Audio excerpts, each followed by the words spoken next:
ভেবেছিলাম আজই আমার আর আমার বোনের শেষ দিন। মরতে মরতে বেঁচেছি দুজনা। সে কি অবস্থা, ভাবতেই পারেনি যে বাড়ি আসতে পারবো। তো আমাদের সাথে কি হয়েছে না হয়েছে সেটাই তোমাদের সাথে শেয়ার করছি। ভিডিওটা প্রথম থেকে শেষ অবধি দেখতে থাকো।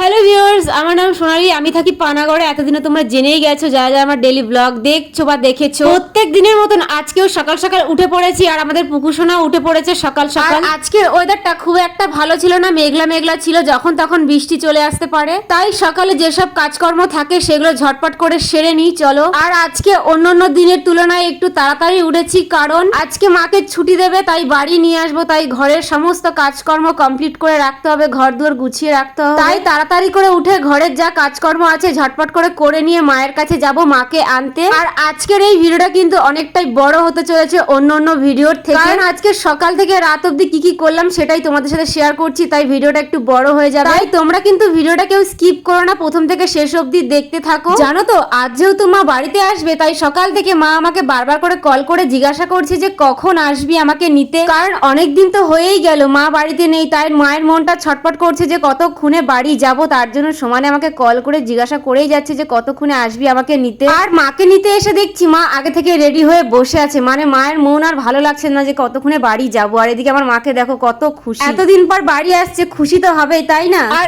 এতদিন ধরে তোমাদের সাথে সেরকম ভাবে ভিডিও শেয়ার করতে পারিনি বলে আমার ফেসবুকের অবস্থা একদমই খারাপ, মানে রিচ এঙ্গেজমেন্ট সব ডাউন চলছে, সব রেড হয়ে গেছে। যাই হোক, এখন তো মা বাড়ি যাচ্ছে, এরপর তোমাদের সাথে ভালো ভালো সুন্দর সুন্দর ভিডিও শেয়ার করবো, যাতে আমার ফেসবুকটা আগের মতন হয়ে যায়। মায়ের কাছে আসবে বলে সকালবেলাতে রুটি আর তরকারি করেছিলাম, কিন্তু সেটার খাওয়ার আর সময় হয়নি, তাড়াহুড়ো করে চলে এসেছি বলে মা এখানে আমাকে বকাবকি করছে যে কেন খাসনি। এখন আমি মাকে কি করে বোঝাই বলতো যে তুমি এতদিন পর বাড়ি আসছো, সেই খুশিতে আমি খেতেই ভুলে গেছি। এটা এখন আমি আমার মাকে কি করে বলি, বললেই তো বকা দেবে, বলবে খাবার দাবার কেন খাচ্ছ না, তোমারও তো শরীরটা খারাপ হয়ে যাবে, আরো বেশি উত্তেজিত হয়ে যাবে আমার মা। তাই মাকে কিছু না বলাই ভালো। যাই হোক, সকালবেলা তাড়াহুড়ো করে বেরিয়েছিলাম বলে কিছু রান্না করতে পারি, আর মাকে নিয়ে বাড়ি আসতে আসতে অনেক টাইম হয়ে গেছে। তাই বোন ভাত আর মাছ ভাজা করে রেখেছিল, আর আমি এসে ডাল আর একটা ভাজা করলাম। সকালের আর দুপুরের খাবার একবারেই সেরে নিলাম। আর এদিকে দেখো, মাকে দেখতে মাসি আর ভাই এসেছে, আর দিদি ওরাও আসছে। ওদের একটু লেট হবে, মানে আস্তে আস্তে সন্ধে হয়ে যাবে, তার জন্য